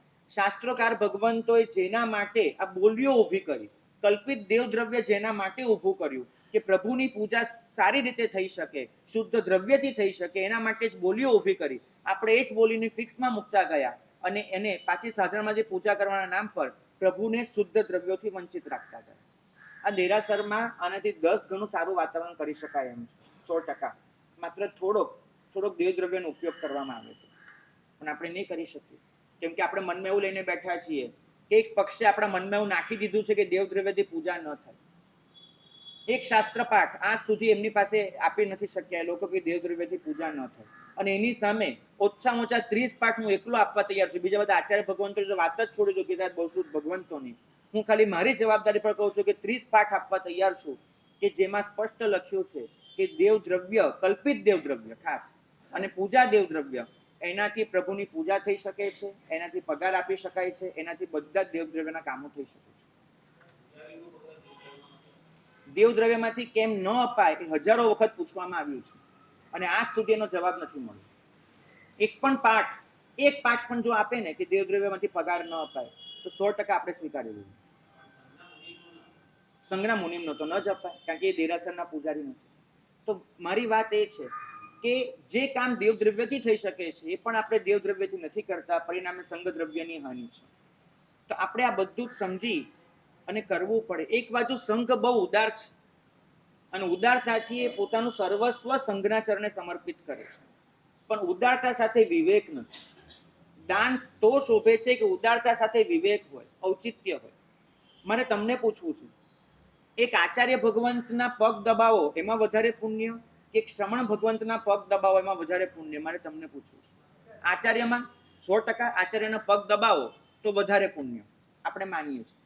પણ તમે ઉપાશ્રયમાં આવો છો રાત્રે અને તમને ખબર પડે છે કે શ્રમણ ભગવંતને 4 તાવ છે, આખું શરીર તૂટી રહ્યું છે, ખૂબ પીડા છે, અને તમારી પાસે એક જ જણના પગ દબાવવાનો ટાઈમ છે. હું પ્રશ્ન ફરીથી પૂછું છું કે આચાર્ય ભગવંતના પગ દબાવવામાં વધારે પુણ્ય કે શ્રમણ ભગવંતના પગ દબાવવામાં વધારે પુણ્ય? તમારો જવાબ કેમ બદલાઈ ગયો? એક મિનિટ. શાસ્ત્રકાર ભગવંતો તો એમ જ કહે છે કે શ્રમણ ભગવંત કરતા આચાર્ય ભગવંતની વૈયા વચમાં વધારે લાભ છે. શાસ્ત્ર તો એક જ વાત કરે છે. તમે તમારો જવાબ બદલી કેવી રીતે શકો? હું નથી ચલાવવાનો. શું વાત છે, શું વાત છે. કેટલા ગીતાર્થ બહુશ્રુત લોકો અહીંયા ભેગા થયા છે કે સમય પ્રમાણે જવાબ બદલાય છે. આ જ વસ્તુ મારે તમને પૂછવી છે. દેવદ્રવ્ય કદાચ આચાર્યના સ્થાને છે, સંઘ દ્રવ્ય શ્રમણના સ્થાને છે. આચાર્ય ભગવાન પાઠ પર વિરાજમાન હોય છે, શ્રમણ ગોત્રી ફરે છે ને તો આચાર્ય ભગવાન વાપરી શકે છે, એટલું સમજજો ભાઈ. શ્રમણ જાય છે, શ્રમણ વયાવચ કરે છે તો આચાર્ય ભગવાન જીવી શકે છે અને કરી શકે છે. આચાર્ય ભગવાન રાજા સ્થાને છે, વયાવચ કરવાની હોય તો ચોક્કસ આપણે કહીશું પહેલી આચાર્ય ભગવાન નહીં કરવી, પણ શ્રમણ ભગવાન બીમાર પડ્યા છે પહેલા એની કરવી. સ્વયં મહાવીર સ્વામીએ ફરમાવ્યું, જો ગિલાનમ પડી સેવઈ સો મમ પડી સેવઈ. જે ગ્લાનની વયાવચ કરે છે એ મારી વયાવચ કરે છે. એવું નથી કીધું જો આયર્યમ પડી સેવઈ. આચાર્ય નહીં, ગ્લાન શબ્દ વાપર્યો છે. જે સીધાય છે એને ટેકો કરો. મારે તમને પૂછવું છે, દેવદ્રવ્યમાં પૈસો આપવામાં વધારે લાભ કે સંઘ દ્રવ્યમાં? આ જવાબ તમે કેવી રીતે આપશો? દેવદ્રવ્યમાં વધારે લાભ કે સંઘ દ્રવ્યમાં? આજે તમે મને જવાબ આપો. હમણાં જે તમે બધું ડાપણ રાખ્યું હતું એ ડાપણનો ઉપયોગ કરો જરૂરિયાત પ્રમાણે, સમય પ્રમાણે. તો આ જ વસ્તુ મારે તમને કહેવી છે. ચોક્કસ કદાચ 10 વર્ષ પછી એવું બને કે સંઘ દ્રવ્યના ઢગલા થયા હોય અને દેવદ્રવ્યની જરૂરિયાત હોય, આ જ પાઠ પર બેસીને હું તમને દેવદ્રવ્યના ભરપૂર પ્રવચનો આપીશ. દેવદ્રવ્યને આપણે લઈ જઈશું પાછું એ સ્તર પર, પણ અત્યારે નથી. આચાર્ય ભગવાન ખૂબ હૃષ્ટપુષ્ટ છે. ઓલા શ્રમણ ભગવાન બીમાર થઈને પડ્યા છે, કોળિયો માંડ ખાવા પામે છે. તમે પહેલી ભક્તિ કોની કરશો? શ્રમણ ભગવંતની એ નક્કી છે. ભાગ્યશાળી હજુ એક પાઠ રજૂ કરવો છે તમારી સામે. હરિભદ્ર સુરી મહારાજ, એમનો ઉપદેશ પદનો પાઠ છે. સાધારણમ ચ દ્રવ્યમ તથાવિધ વ્યસન પ્રાપ્તૌ શેષ દ્રવ્યાંતરા ભાવે જીન ભવન જીનબિંબ ચતુર્વિધ શ્રમણ સંઘ જીનાગમ લેખનાદિષુ ધર્મ કૃત્યેષુ સિદ્ધસ્સુ સત્સુ યદુપસ્તંભકત્વમ આનીયતે. સાધારણ દ્રવ્ય એટલે શું? તો કે તેવા પ્રકારની આપત્તિ આવી પડે ત્યારે જીન ભવન, જીન બિંબ, ચતુર્વિધ શ્રમણ સંઘ, જીનાગમ, આ બધાને જે બચાવી લે છે એને સંઘ દ્રવ્ય, સાધારણ દ્રવ્ય કહેવામાં આવે છે.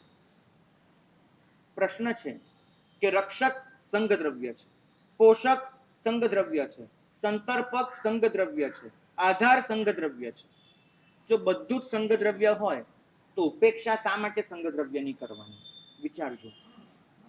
આજે પરિસ્થિતિ એવી છે કે કોઈ પણ સંઘ દેવદ્રવ્યની અરજી લખશે ને એને ક્યાંયથી પણ દેવદ્રવ્ય મળી જશે, પણ કોઈ પણ સંઘ જો સાધારણની અરજી લખશે ને, સાધારણની આવક મેળવવી કોઈ પણ બીજા સંઘમાંથી વેરી ડિફિકલ્ટ, નથી મળતી. દાન ઉદારતાથી દીપે છે, વિવેકથી શોભે છે. સમજવા જેવું છે. આપણે ઉદારતા ચોક્કસ જાળવી છે. વિવેક ચૂકી ગયા છે, ઔચિત્ય ભૂલી ગયા છે.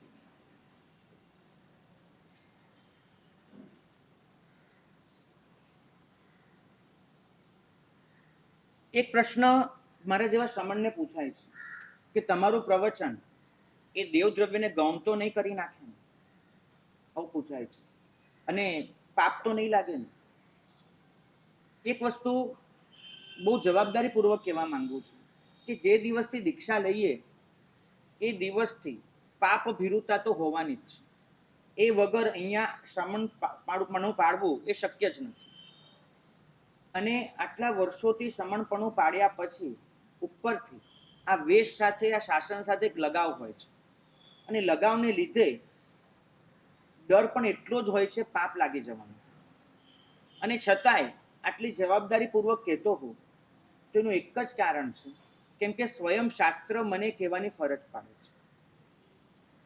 વસ્તુસ્થિતિ એ આવીને ઊભી છે કે આજના આચાર્ય ભગવંતો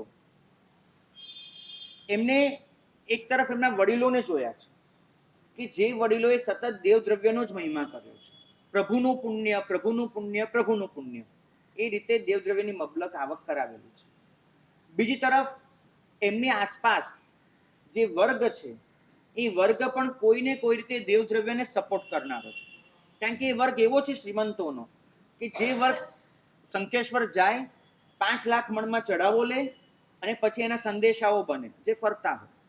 કદાચ પોતે નહીં ફેરવતા, એમના બદલે કોઈ ફેરવતા હશે.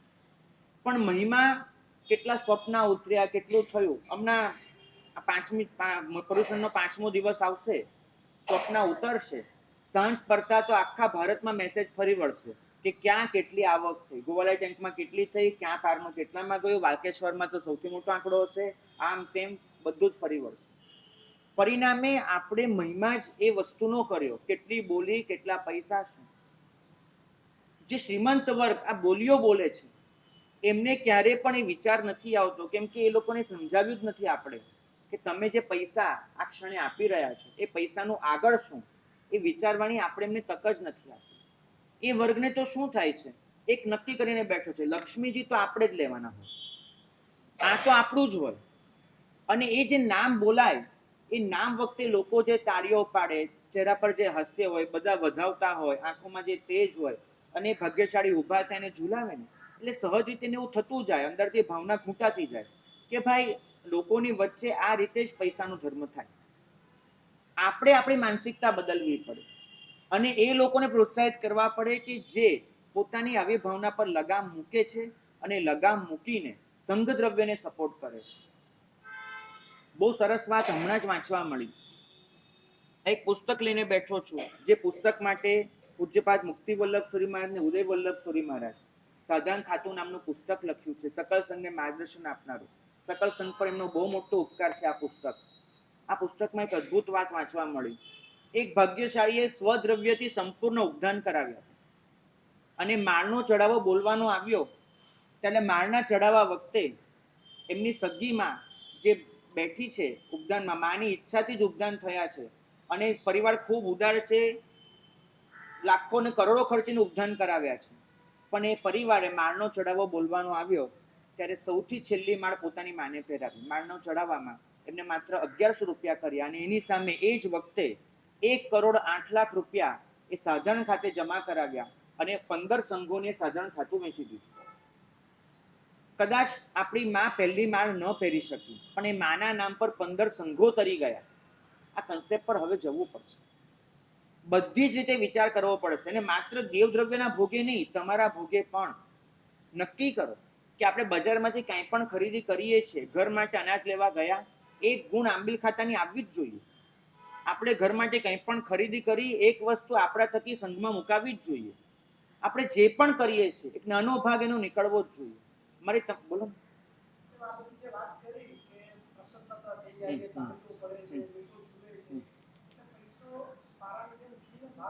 બિલકુલ બિલકુલ. તો આપણે એવી વ્યવસ્થા કરવી પડે કે જે લોકો સંઘદ્રવ્ય આપે છે એના માટે 10 ગણી વધારે જોરથી તાળીઓ વગાડવી પડે, 100% કરવું પડશે, તો જ લોકોને ઉત્સાહ રહેશે.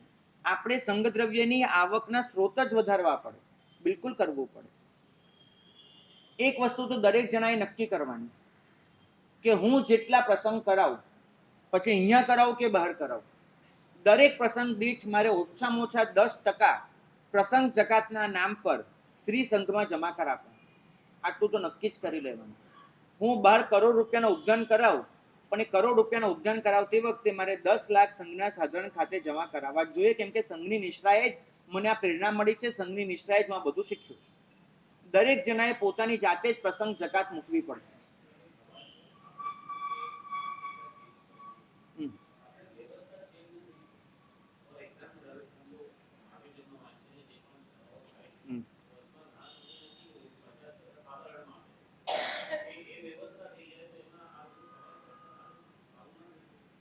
ભાગ્યશાળી, તમે જે કીધું એ નિર્ણય લેવાનો હક મારી પાસે નથી, એ ગીતાર્થ બહુશ્રુત ભગવંતો પાસે છે. અને જે મારા અંડરમાં નથી આવતું એના વિશે હું હા પાડું કે ના પાડું, બંને માટે હું જવાબદાર ન ગણું. એટલે જવાબદારી વગરનું વિધાન તો હું ન કરું. ચોક્કસ તમારી વાત હું એ વડીલ આચાર્ય ભગવંતો સુધી પહોંચાડવાની કોશિશ કરીશ કે આ વાત પહોંચે. મારી વાત અત્યારે એ છે કે જે આપણા હાથમાં છે. પાર્લામેન્ટના કાયદા હું બદલી નથી શકતો. આજે તમે કોઈ સીએ પાસે જશો રિટર્ન ભરવા કે જેના માટે, તો સીએ તમને એ નહીં કહે કે કાયદા કેવી રીતે બદલી શકાય. સીએ તમને એ કહેશે કે કાયદાની મર્યાદામાં રસ્તો કેવી રીતે કાઢી શકાય. બરાબર, તો હું એ જ માર્ગમાં છું. કાયદા બદલવા એ ગીતાર્થ ભગવંતોની સત્તા છે, પણ મારું માઇન્ડ મને એ શીખવાડે છે કાયદાની મર્યાદામાં રસ્તા કેવી રીતે કાઢી લેવા. મુંબઈ આવીને એક શબ્દ શીખ્યો છું, પતલી ગલી સે નિકલ જાઓ. તો આ પતલી ગલી ક્યાં છે એ વસ્તુ હું તમને શીખવાડવાનો પ્રયત્ન કરું છું. કાયદા બદલવા આપણી સત્તા નથી, તો જે નથી એ બદલે જે છે એના પર આપણે ફોકસ કરીએ. ચોક્કસ સંઘ નક્કી કરી શકે છે. આ સંઘને મારી વિનંતી છે, સંઘ નક્કી કરી શકે છે. અને આવો મહાન સંઘ એ જો પગલું લેશે તો બીજા બધાને એ બાબતની પ્રેરણા મળશે. સંઘ એવું નક્કી કરી શકે છે કે દરેક સ્વપ્નનો ચઢાવો એ દીઠ એમાંથી કટ ન વાગી શકે. જેટલી રકમ બોલ્યા છે એટલી તો દેવદ્રવ્યમાં જમા થશે. ક્યાં સુધી? જ્યાં સુધી કાયદો નથી બદલાતો. પણ ત્યાં સુધી સંઘ એવું નક્કી કરી શકે કે તમે જે પણ ચઢાવા બોલાવો છો એ દીઠ ચોક્કસ રકમ અથવા તો 10%, 20% એ તમે સાધારણમાં જમા કરાવો. આવું કરી શકાય છે. આપણે જાણીએ છીએ. અહીંની જ વાત કરું તો અહીંયા આજ પાછળ મથુરાદાસ વસંતજી હોલમાં જ્યારે ચઢાવા બોલાયા હતા અંતરિક્ષજીના, ત્યારે સ્પષ્ટપણે કહેવામાં આવ્યું હતું કે તમે જે ચઢાવો બોલો છો પ્રતિષ્ઠાનો, એની સાથે તમારે આટલા સાધારણ ખાતે જમા કરાવવાના રહેશે. અને નકરો કર્યો હતો, બિલકુલ નકરો. તે રૂપમાં પણ સંઘ નક્કી કરી શકે છે. જેમ કે કૈલાસનગરનો સંઘ સુરતનો, એને બહુ સારું પગલું લીધું છે કે કોઈ પણ સ્વપ્ન દ્રવ્યનો ચઢાવો બોલે, દરેક ચઢાવા દીઠ 11,000 રૂપિયા એક ફિક્સ રકમ એને સાધારણમાં જમા કરાવવાની છે. તો આવી રીતે સંઘ નક્કી કરી શકે છે અને પરિણામે સાધારણ ખાતાની સંઘ દ્રવ્યની આવક વધારી શકે છે. આવી રીતે અનેક પગલાં લઈ શકાય છે મર્યાદામાં રહીને. પણ એ માટે જરૂરી છે કે પહેલા તો આપણે 4 દિવાલોની બહારનું વિચારીએ. એક તરફ પ્રભુનું પુણ્ય એ જે શબ્દ વપરાય છે એની સાથે આપણે સંઘનું પુણ્ય એ શબ્દ જોડવો પડે. સાધારણને બદલે સંઘ દ્રવ્ય જેવો એક બહુમાનપૂર્વક શબ્દ વાપરવો પડે. સાધારણ લોકોને લાગે છે જેને ઓર્ડિનરી નથી એનું ખાતું. કારણ ગૂગલમાં ટાઈપ કરશો ને સાધારણ તો એનું ટ્રાન્સલેશન ઓર્ડિનરી થશે, એટલે આપણને થશે કે આપણે ઓર્ડિનરી બની ગયા. એવું નહીં, સંઘ દ્રવ્ય એવો શબ્દ વાપરવો પડશે. બીજી તરફ અનેક ઉપાયો વિચારવા પડશે. જેમ દેરાસરમાં તમે નિભાવના 12 મહિનાના 12 નામ લખો છો, એવી જ રીતે ઉપાશ્રયમાં તમે 12 મહિનાના 12 નામ લખી શકો કે ભાઈ આના તરફથી આ આખો મહિનો સંઘનો વહીવટ થશે, મુખ્ય લાભાર્થી આ છે. આવા અનેક પ્રકલ્પો વિચારી શકાય. મને અત્યારે જરૂર શેની દેખાય છે એ વાત કરવી છે તમને. પણ એ વાત કરું એ પહેલા સંવેગ રંગશાળા એના અમુક શ્લોકો એનો બેઠો અનુવાદ તમારી સામે રજૂ કરવો છે ગાથા નંબર સાથે, જેથી ક્યારે પણ તમને કોઈને પણ એ બાબતની ચકાસણી કરવાનું મન થાય તો તમે કરી શકો.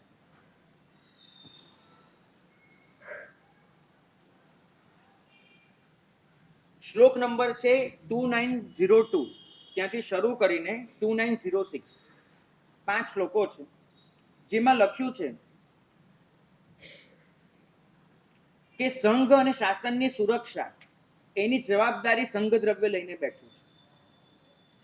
સંઘના જેટલા પણ અંગો છે એ બધા જ અંગોની જાળવણી સંઘ દ્રવ્યથી જ થઈ શકે છે.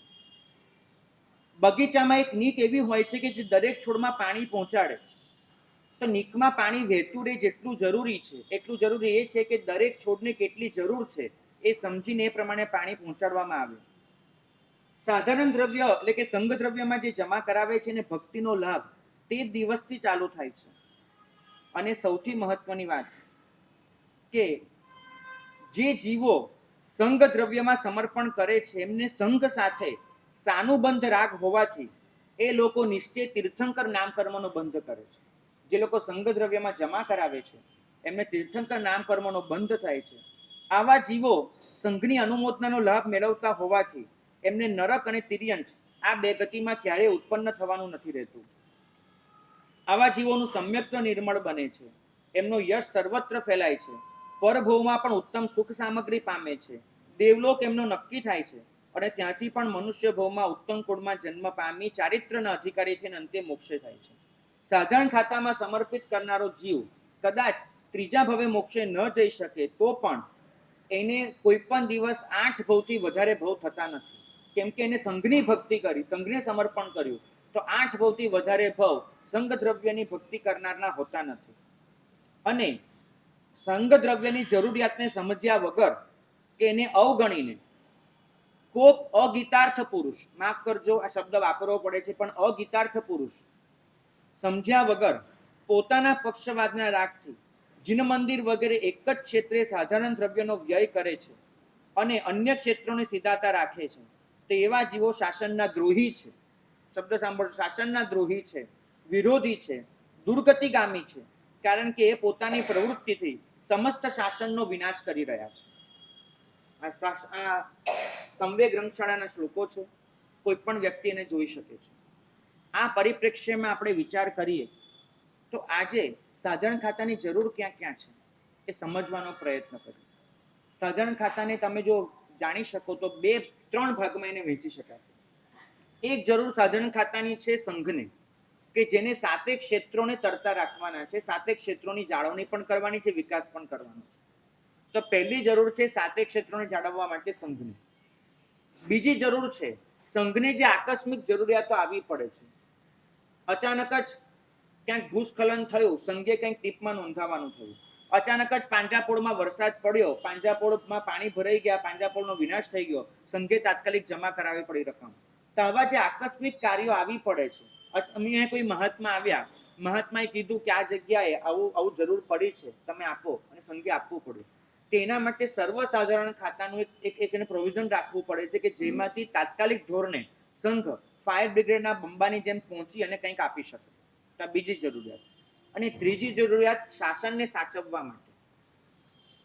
આજે તમારી આગળ મારે લક્ષ્ય રજૂ કરવું છે કે દરેક સંઘ પાસે એક શાસન ફંડ હોવું જોઈએ. શાસન ફંડ, શાસન દ્રવ્ય આપણે એક નવું ક્ષેત્ર ઊભું જ કરવું પડશે, એ સિવાય છૂટકો નથી. કારણ કે શાસન દ્રવ્યની જરૂરિયાત તમને દેખાડું, ક્યાં આગળ કઈ રીતે વાપરવું બહુ વિવેકપૂર્વક સંઘે નક્કી કરવાનું. પણ દરેક સંઘ પાસે જેમ ટીપ થાય છે સાધારણ ખાતાની, જેમ ટીપ થાય છે જીવદયાની, જેમ ટીપ થાય છે સાધર્મિક ભક્તિની, જેમ ટીપ થાય છે આંબેલ ખાતાની, જેમ ટીપ થાય છે પાર્સલાની, એમ શાસન ફંડ એ નામની એક ટીપ કરવી જ પડે. અને આવી ટીપ એમાંથી કેવા કેવા સત્કાર્યો થઈ શકે, કેટલું મોટું વિઝન લઈને ચાલી શકાય, એની થોડીક વાતો રજૂ કરું છું. 15 મિનિટ બિલકુલ ગંભીરતાથી, આશયની ઉદારતા અને વિશાળતાથી તમે મને આપજો. સમજવાનો પ્રયત્ન કરજો કે આપણે એ જગ્યા આવીને બેઠા છે કે એક તરફ ગ્લોબલ વોર્મિંગ બધાને લીધે આ સૃષ્ટિનું શું થશે એ પ્રશ્ન આવીને ઊભો છે. બીજી તરફ જે રીતે રાજકર્તાઓની માનસિકતા બદલાતી જાય છે, પરિણામે જે યુદ્ધો છેડાઈ રહ્યા છે, આ યુદ્ધોમાં દુનિયા કેટલી બચવાની છે નથી ખબર. સવારે ઉઠો અને એક યુદ્ધના સમાચાર ન હોય એવો દિવસ મને દેખાડજો નહીં. ત્રીજી બાજુ આતંકવાદ ચોતરફ પથરાતું જાય છે. ચોથી તરફ જૈન ધર્મ જેવા ધર્મો, એની પર 3 મોરચે આક્રમણ છે. એક તરફ નાસ્તિકોનું આક્રમણ છે, કારણ કે નાસ્તિકો સમજીને બેઠા છે કે જૈન ધર્મ પાસે જે આધ્યાત્મિકતા છે એવી આધ્યાત્મિકતા દુનિયાના કોઈ ધર્મ પાસે નથી. પરિણામે એ લોકો સૌથી વધારે જૈન ધર્મ પર આક્રમણ કરી રહ્યા છે. બીજી તરફ અન્ય ધર્મી લોકો, જે લોકો સમજે છે કે વિશ્વ ધર્મ બનવાની તાકાત જૈન ધર્મ પાસે જ છે, પરિણામે જૈન ધર્મ નબળો પડે એના માટે અન્ય ધર્મીઓ પણ ખૂબ મહેનત કરી રહ્યા છે અને થાય એટલા માર્ગો અપનાવી રહ્યા છે. પોલીસ એમની પાસે છે, વોટ બેંક એમની પાસે છે, પોલિટિશિયનો એમના પડખે છે, બ્યુરોક્રેસી એમની પડખે છે. બધું જ હોવાને લીધે એ લોકો આપણી છાતી પર ચડીને ગળચું દબાવીને બેસી જાય છે. ચાહે એટલી રકમો પડાવી જાય છે, ચાહે એટલી મિલકતો લઈ જાય છે, અને આપણે દર વખતે માંડ આંદોલનો કરીને થોડુંક બચાવી શકીએ છીએ, બાકી કાંઈ જ નહીં. અને ત્રીજું આક્રમણ છે જે મૂળ માર્ગથી ભ્રષ્ટ થયેલા લોકો છે, એવા જૈન ધર્મ અંતર્ગત અન્ય પંથો કે જે લોકો મૂળ માર્ગથી દૂર ગયેલા છે, એ લોકોને મૂળ માર્ગ ક્યારેય અપનાવવો નથી, મૂળ માર્ગની સારી વાતો સમજવી નથી, મૂળ માર્ગ મૈત્રી કરવા માંગે તો મૈત્રી કરવી નથી, અને મૂળ માર્ગને થાય એટલું નુકસાન પહોંચાડવું છે. એવા લોકો સોશિયલ મીડિયા, પ્રિન્ટ મીડિયા, કોઈ પણ રીતે મૂળ માર્ગની સામે પડી રહ્યા છે. ત્રણે તરફથી આક્રમણ છે. આ આક્રમણ સામે બચવા માટે આપણી પાસે ભરપૂર સુરક્ષા ફંડ હોવું જોઈએ કે જેનું આપણી પાસે કોઈ પ્રોવિઝન જ નથી. કયો સંઘ પોતાની પાસે સુરક્ષા ફંડ લઈને ઉભો? ડિફેન્સ બજેટ, આ શબ્દ જ આપણને સમજાતો નથી. કોઈ સંઘ પાસે આવેલી ડિફેન્સ બજેટ છે નહીં. છે છૂટક ફૂટક તો થોડી સંસ્થાઓ પાસે, જે કદાચ સકલ સંઘના જે બજેટ છે સકલ સંઘનું, એનો પૂરો 1% પણ નથી.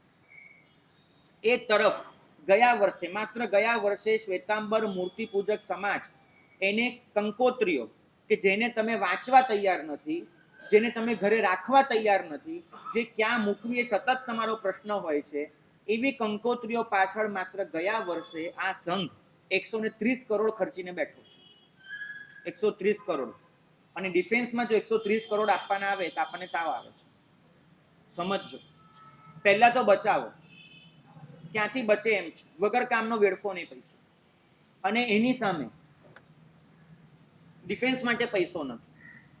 કેટલા યુવાનો શાસન સુરક્ષા માટે પ્રતિબદ્ધ છે, કટિબદ્ધ છે કે અમે શાસનની સુરક્ષા કરવા માંગીએ છીએ.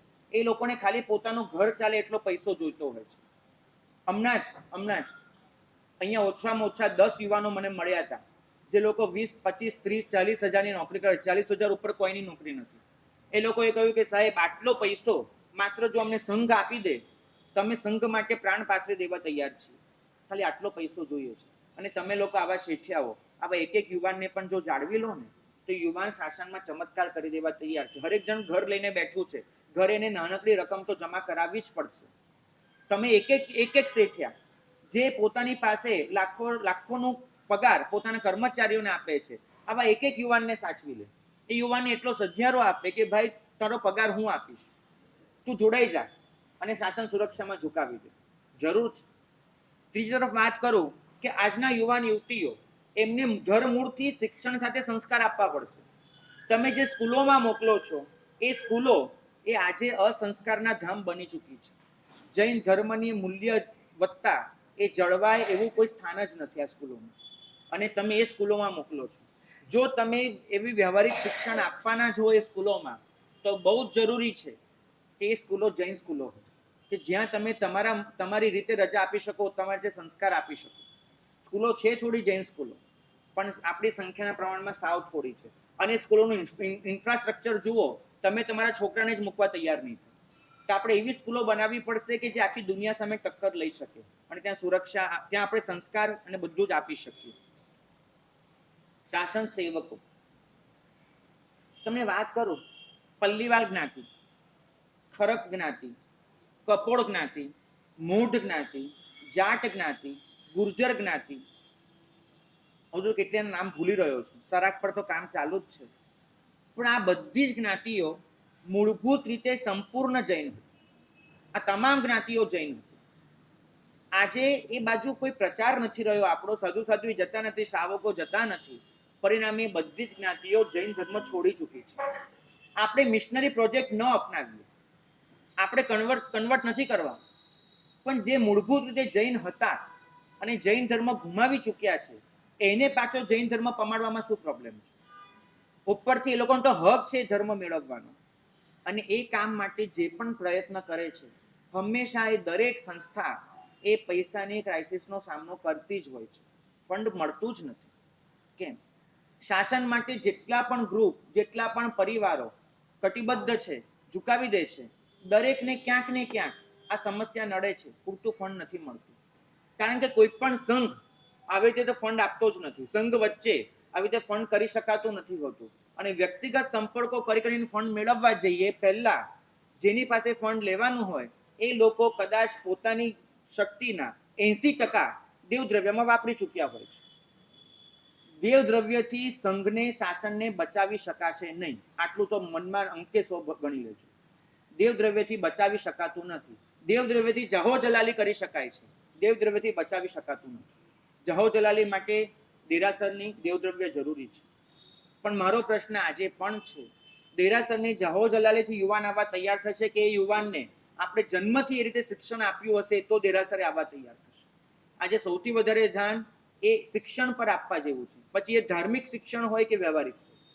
ધાર્મિક શિક્ષણ એના માટે આપણી પાસે પૂરતું ફંડ નથી. આપણી પાઠશાલાઓ જે રીતે ચાલે છે, તમે નીચે જુઓ, એક જ હોલ છે, એક હોલમાં 5 થી 6 ધોરણ ચાલે છે.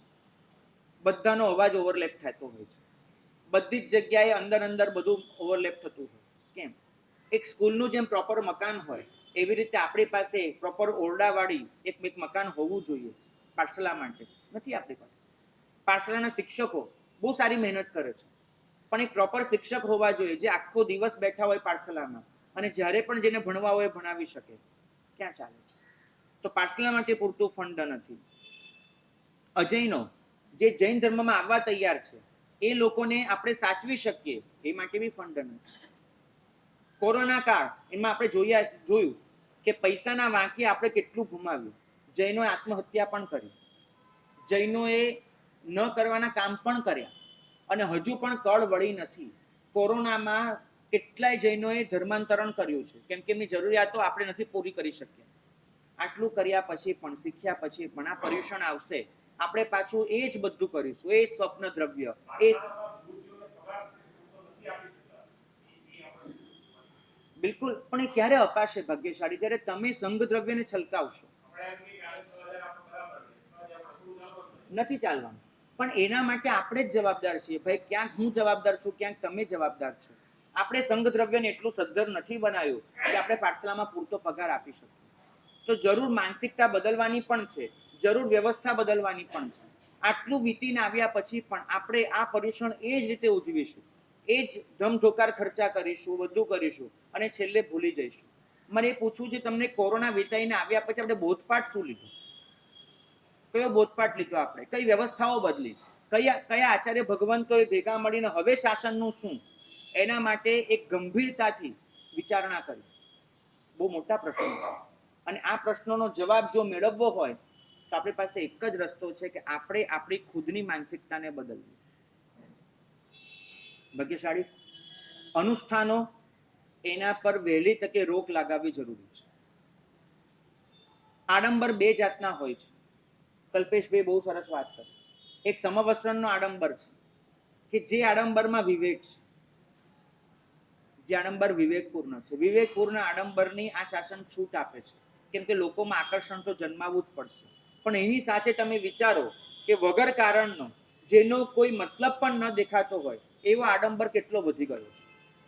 એક કાળ હતો કે જ્યારે વરઘોડા શાસન પ્રભાવનાનું કારણ બનતા હતા. આજે નથી રહ્યા વરઘોડા એવા. તો આપણે 18મી સદી, 16મી સદી, 12મી સદી એના સિદ્ધાંતો પ્રમાણે આજે શાસન પ્રભાવના ના કરી શકીએ. શાસન પ્રભાવનાનો આશય સમજી શકાય, શાસન પ્રભાવનાની રીત બદલવી પડે. મારી તમારી પાસે આજના દિવસે 3 અપેક્ષા છે. આ 3 અપેક્ષા તમે 100% પૂરી કરી શકો એમ છો, જાતે જ પૂરી કરી શકો એમ છો. નંબર 1, દરેક સંઘ એક શાસન ફંડ ચાલુ કરે અને શાસન ફંડ એના માટે જ હોય કે સંઘની 4 દિવાલોની બહાર જે લોકો શાસન સુરક્ષાનું, શાસન સેવાનું, શાસનની પ્રભાવનાનું, શાસનના પ્રચાર પ્રસારનું જે કામ કરે છે એવી સંસ્થાઓ, એવા પરિવારો, એવા ગ્રુપ, એવી વ્યક્તિઓ, એને સંઘ એક સપોર્ટ આપે. એ બધાને કહે કે તમે નિશ્ચિંત બનીને કામ કરો, અમે કરવા નથી આવી શકતા, અમે તમને અહીંથી સપોર્ટ કરીશું. મૂલચંદજી મહારાજને યાદ કરજો. મૂલચંદજી મહારાજ, એમની પાસે સમર્થ ગુરુભાઈઓ હતા. વૃદ્ધિચંદજી મહારાજ, આત્મારામજી મહારાજ, નીતિ વિજયજી મહારાજ. મૂલચંદજી મહારાજને આત્મારામજી મહારાજને કહ્યું કે અમદાવાદ તમે પંજાબ સંભાળો. વૃદ્ધિચંદજી મહારાજને કહ્યું કાઠિયાવાડ સંભાળો. નીતિ વિજય મહારાજને કહ્યું તમે ખંભાત અને સુરત સંભાળો. મૂલચંદજી મહારાજે કીધું હું અમદાવાદ બેઠો છું. તમે ત્રણે જે કરો છો એમાં જ્યાં તમને જે પણ સંસાધનની જરૂર પડે, લોજિસ્ટિક સપોર્ટ જેને કહી શકાય, બધું અહીંથી પૂરો પાડીશ. સૈન્ય કોઈ પણ દિવસ લોજિસ્ટિક સપોર્ટ વગર લડી શકતું નથી. આપણે આવા સંઘો એ સંસ્થાઓને લોજિસ્ટિક સપોર્ટ પૂરો પાડે. માત્ર પલ્લીવાલ પ્રદેશમાં આપણા ભાઈઓની મહેનતથી 30,000 લોકોએ પુનઃ જૈન ધર્મ અંગીકાર કર્યો છે. 30,000 લોકો માત્ર પલ્લીવાલોએ, કે જે મૂળભૂત રીતે જૈન હતા, અજૈન બન્યા હતા, પાછા આવ્યા છે. નથી ફંડ મળતું એ લોકોને. સંઘો નક્કી કરે કે આવી જેટલી પણ સંસ્થાઓ છે એને અમે શાસન ફંડમાંથી નિશ્ચિત રકમ ફાળવીશું. વિવેક તમારો, સંઘ પોતે નક્કી કરે. તમે બધા એટલા બધા વિવેકી છો, તમે નક્કી કરી શકશો કોણ લેભાગું છે ને કોને ખરેખર જરૂર છે, ક્યાં કેટલું અપાય, નક્કી તમે કરો. હા, એમાં એવું નથી કહેતો આચાર્ય ભગવંતોની પ્રેરણા ચોક્કસ લો, આદેશની. તમારે જ નક્કી કરવાનું કે ક્યાં આપવાની જરૂર છે અને વિવેકપૂર્વક આપો. બીજું પર્સનલી મારે કે અને આ શાસન ફંડ જ્યારે થાય ત્યારે મબલખ એમાં લખાવો. પછી એ ન વિચારો કે મારે આ બોલી બોલવાની છે, મારા ઘરે માંસ ખમણ છે, મારે જમણવાર રાખવાનો છે, આ કરવાનું છે, તે કરવાનું છે. નહીં, શાસન માટે સમર્પિત થઈ જાઓ. અને સંઘે માત્ર પોતાના વહીવટ પૂરતું ન વિચારવું પડે. મેં હમણાં એક ટ્રસ્ટીને પૂછ્યું તો આ સંઘના નથી, માફ કરજો. મેં કીધું તમારી કેટલી અપેક્ષા છે ફંડની? મને કે 55 લાખ. મેં કીધું કેમ? મને કે 55 લાખમાં અમારા આખા વર્ષનો વહીવટ થઈ જાય છે. મેં કીધું શાસનનો વહીવટ નહીં વિચારવાનો? ખાલી 55 લાખ તમારું જ વિચારશો? તમારે એની બહાર પણ વિચારવું પડે કે હું શાસનને શું આપીશ આ સંઘમાંથી. અહીં તો દરેક ટ્રસ્ટી માનીને બેઠો છે કે આ સંઘની જરૂરિયાત પૂરી થાય એટલે ભયો બહારનું નોલેજ એ નહીં ચાલે. તો પહેલી જરૂરિયાત આ છે કે શાસન ફંડ થાય અને શાસન ફંડમાં બધા દિલ દઈને લખાવે. બીજું કે તમે પોતે જેટલા પણ ચડાવવા બોલો, સંઘ કાયદો કરે કે ન કરે, તમે જે ચડાવો દેવદ્રવ્યનો બોલો છો, નક્કી કરો કે એ જેટલો ચડાવો હું બોલું એની અમુક રકમ તો હું એમાંથી નહીં, એના ઉપર અમુક રકમ હું અવશ્ય સંઘ દ્રવ્યમાં જમા કરાવીશ. જો દેવદ્રવ્ય હું આટલું આપી શકું છું તો મારે સંઘ શાસનની જવાબદારી લઈને બેઠો છું, મારે આ રકમ એમાં આપવી જ જોઈએ, એ નક્કી કરીને બેસવું. અને ત્રીજું, આની સાથે જોડી દેજો કે હું જે પણ અનુષ્ઠાન કરાવીશ કોઈ પણ ભગવંતની નિશ્રામાં, સંઘમાં અથવા સંઘની બહાર, પાલિતાણા, ગિરનાર, શંખેશ્વર, કોઈ પણ જગ્યાએ જે પણ અનુષ્ઠાન કરાવીશ એ અનુષ્ઠાનમાંથી એક નિશ્ચિત રકમ હું અવશ્ય શાસન ફંડમાં ફાળવીશ અને એની સાથે નક્કામાં ખર્ચા બંધ કરીશ. એકમાત્ર ખાલી કંકોત્રીનું નક્કી કરી લઈએ ને, ભાગ્યશાળી અમારે ત્યાં 7 દીક્ષા થઈ છેલ્લા 4 વર્ષમાં. એક જણની કંકોત્રી છાપી નથી. મારી પોતાની ઘણી પદવી, કંકોત્રી છાપી નથી. આચાર્ય ભગવાનની આચાર્ય પદવી, કંકોત્રી છાપી નથી. નક્કી જ કર્યું છે કોઈ પણ પ્રસંગ હોય કંકોત્રી વગર કરવો હોય તો જ અમારી નિષ્ઠા, બાકી નહીં. તમારા ઘરે કંકોત્રી આવે, તમે કઈ કંકોત્રી વાંચો છો? મને કહો તો ખરા, તમે કઈ વાંચો છો? એ બધી જ કંકોત્રી આખરે સૃષ્ટિને પણ નુકસાન છે. તો બંધ કરો. માત્ર કંકોત્રી બંધ કરીશ ને તો 130 કરોડ શાસન ફંડમાં જમા થશે. તો નક્કી કરો કે વધારાના ખર્ચા કોઈ જ કરવા નથી અને એની સામે જરૂરિયાતની વસ્તુ એમાં પહેલા પૈસો આપવો છે. સકલ સંઘ એની આગળ આ વસ્તુ એટલે રજૂ કરી છે કેમ કે સામાજિક સ્તરે આપણું બળ ખૂટતું જાય છે. એક અંતરની વેદના રજૂ કરું, સરકાર આપણા પક્ષે નથી. આ નક્કી માનીને ચાલજો, સરકાર આપણા પક્ષે નથી. બ્યુરોક્રસી જેને તમે ગણી શકો, સરકારી અધિકારીઓ, આઈએએસ, આઈપીએસ, કલેક્ટર, કોઈ આપણા પક્ષે નથી કેમ કે આપણામાંથી કોઈ ત્યાં સુધી પહોંચતું જ નથી. ત્રીજું, કાયદા કાનૂન, વકીલ અને જજ એ પણ આપણી પાસે બહુ જ ઓછા છે. ચોથું, તમે જેને અહીંયા નજીકના લોકોનો સપોર્ટ ગણી શકો કે જેનું સમાજમાં વર્ચસ્વ છે, એનો સપોર્ટ પણ જૈનોને ધીમે ધીમે ખૂટતો જાય છે. પરિણામે જૈનો વધારે ને વધારે એકલા અને વધારે ને વધારે નબળા અને બિચારા બનતા જાય છે. એક તરફ આપણી સમજણ વગરની શાસન પ્રભાવનાને લીધે આપણે વધારે ઈર્ષ્યાનો ભોગ બની રહ્યા છીએ. લોકો આપણે જે પૈસાના આડંબર અને તાંડવ કરીએ છીએ એને લીધે મનમાં વિચાર થાય છે કે જૈનો આટલો પૈસો લઈને બેઠા છે, લૂંટતો આ લોકોને. મનમાં આ ભાવના વધતી જાય છે. એક બાજુ આપણે એટલા જ બિચારા છીએ, એટલા જ લાચાર છીએ, એકલા છીએ. આમાંથી બચવું હોય તો એક જ રસ્તો છે કે આપણા યુવાનોને, આપણી યુવતીઓને આપણે એટલા મજબૂત બનાવીએ અને બનાવીને એ સ્થાને પહોંચાડીએ કે જ્યાં આપણું રક્ષણ છે, જ્યાં શાસનને ફાયદો છે.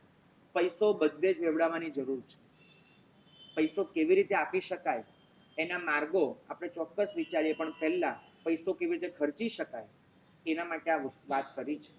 જીનાગના વિરુદ્ધ કંઈ પણ બોલાયું હોય તો સકલ સંઘને મિચ્છામી દુક્કડમ માંગુ છું, પણ એની સામે એટલું ચોક્કસ કહું છું કે જે પણ બોલ્યો છો એ બધાના શાસ્ત્ર પાઠો, પરંપરાઓ અને અત્યારની માનસિકતા બધાને ધ્યાનમાં રાખીને બોલ્યો છું. તો માત્ર ઈચ્છામી દુક્કડમ નહીં કહું, એની સાથે હરિપદ સ્વામીનો શબ્દ વાપરીશ, ઈચ્છામી સુકડમ. કેમ કે જે બોલ્યો છું એમાંથી જો કંઈ પણ અમલમાં આવશે તેનાથી સંઘ શાસન જ ઉજળું થવાનું છે. ઈચ્છામી સુકડમ, ઈચ્છામી